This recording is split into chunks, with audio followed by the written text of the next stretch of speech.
Boys, UFC 303 is coming out July 29th. We still haven't got the full card yet. So as you guys can see on screen, we have the entire card laid out. Every single fighter who has already been announced to be on that card is already here. I've just put them in different bout placements, how I think the card should be scheduled. And as you can see, there's 7 missing places. And throughout this whole video, we're going to go through every single fight that I want to see on UFC 303. We're going to try to make this as realistic as possible. We're not going to try to overly stack this card because it is a Conor McGregor fight, so they're not going to have like champions and stuff on this card. There's literally going to be 0 championship fights on this card. But with that being said, we're still going to try to stack it as much as possible being a Conor McGregor fight. As you can see, Jamahal Hill versus Khalil Roundtree was supposed to be the co-main event, but we all already know who we want to see in that co-main event on this UFC pay-per-view card. And that is obviously going to be Colby Covington taking on Ian Gary, the fight that everybody wants to see, a fight that I think would be perfect for a Conor McGregor fight because obviously Ian Gary being from Ireland, Conor McGregor both being Irish, this being a huge grudge match. Plus, could you imagine a press conference with Colby Covington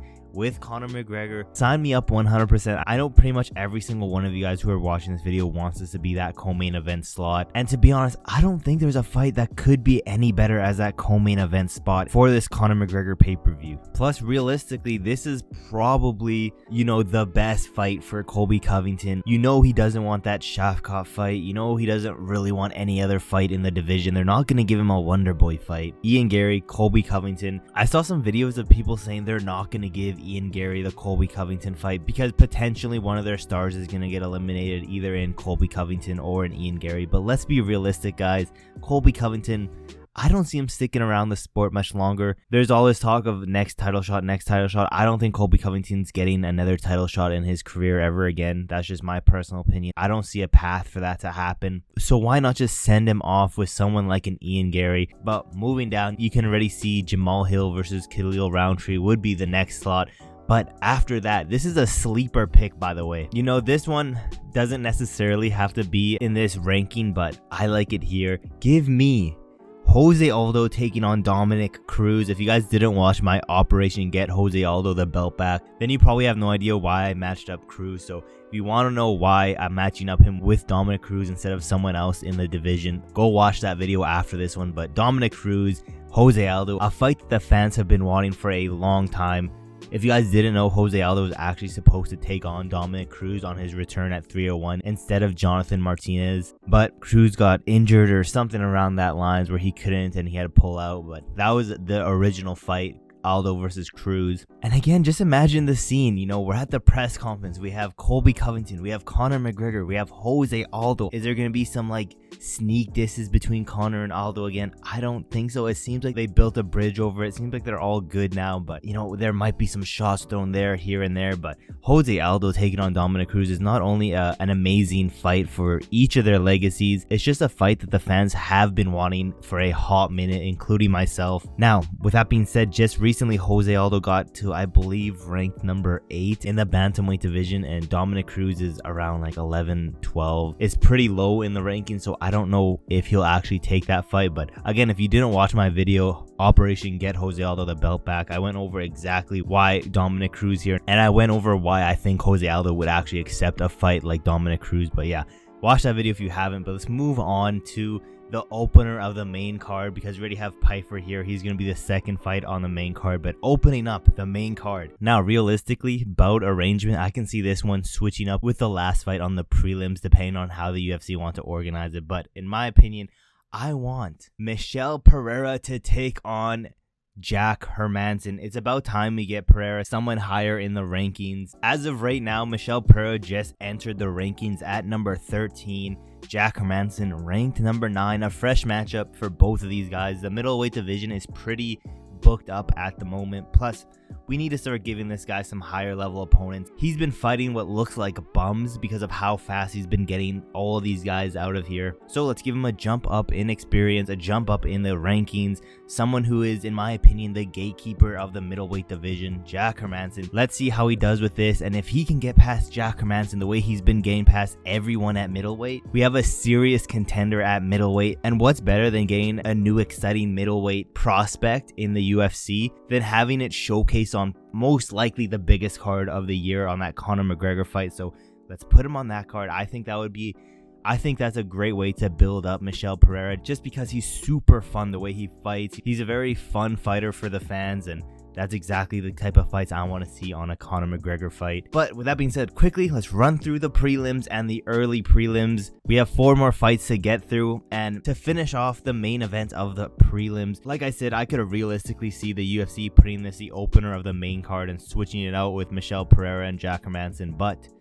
please, UFC, I don't want this man in any main card pay-per-view fights for a few fights from now on. And that person I'm talking about is, I want to see Bonickal finally get a jump up in competition against the gatekeeper, the man himself, GM3. It's time that we stop giving Bonickal these cans, these people that are coming into their debut in the UFC. Let's give him someone who is battle tested, someone who is actually tested in the UFC, somewhere where we can actually gauge how good Bonickal actually is. Because at this point, we're feeding him bums. We have no idea just how good he is because we don't have a good reference of how good his opponents are. So giving him someone like a GM3, where we know how good GM3 is, and if he can run through GM3 like he's been doing with his past opponents, then we might have a problem. Then we might be able to say, okay, now we can say Bonickal is a threat to the belt, is an upcoming contender, because right now we can't really say that unless we're just glazing Bonickal like crazy, because we haven't seen him fight any like elite level fighters. So give him GM3. I would be extremely surprised if they don't put Bonickal on a Conor McGregor fight, because they've been trying to build this man up like crazy. So having him on UFC 300, now having him on a Conor McGregor card, probably the 2 biggest pay-per-views of the year, it just makes a whole lot of sense. And I'm surprised Bonickal hasn't been confirmed on 303 yet, to be honest. But let's move down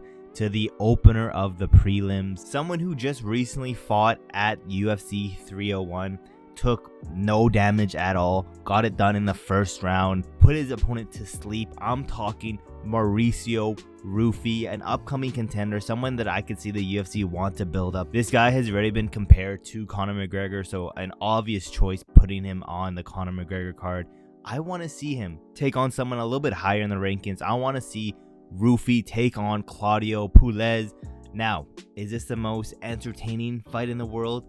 Probably not. I can see Ruffy running through this guy like no problem. Claudio is the guy that fought Dan Hooker, if you guys are forgetting, who had that just very boring fight style of continuously wanting to pull guard over and over and over again. And if I'm being honest, I could see the way this fight ends being very similar to the way that the Ilya Taporia fight went with Ryan Hall. I could see it being very similar to that. Ruffy looking like a good contender in that lightweight division. Give him someone like Claudio, see how he does there. I think, like I said, he'll run through him like no problem. But with that being said, let's go into the early prelims. We have 2 more fights left. The second fight on the early prelims, I want Javid Basharat to take on Davy Grant.